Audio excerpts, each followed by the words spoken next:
field to complete their final lap. You see Danica bobbing a little bit there in turn 13. Dixon as well. Wasn't able to go any faster, but still good enough for P3.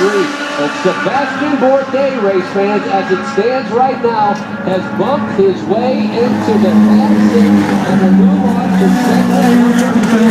So Sebastian Bourdais, who was marred down the middle, lower end of the field most of the practice sessions, able to find his way into the top 6 and advance to round number 2. Sato, Franchitti, Dixon, Viso, Castro Neves, and Bourdais.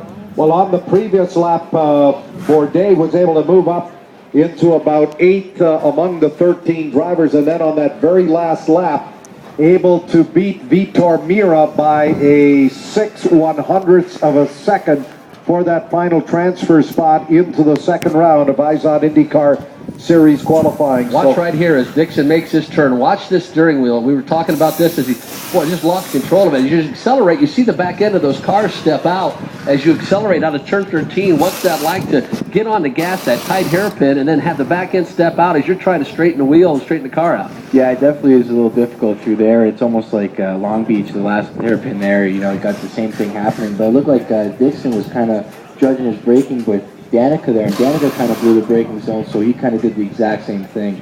So that kind of ruined his run there a little bit, but he still made it in the top 6, so he's good to go. It's hard to do. You know, David, and we're joined in the PVA booth by David Estella from the Firestone Indy Light Series.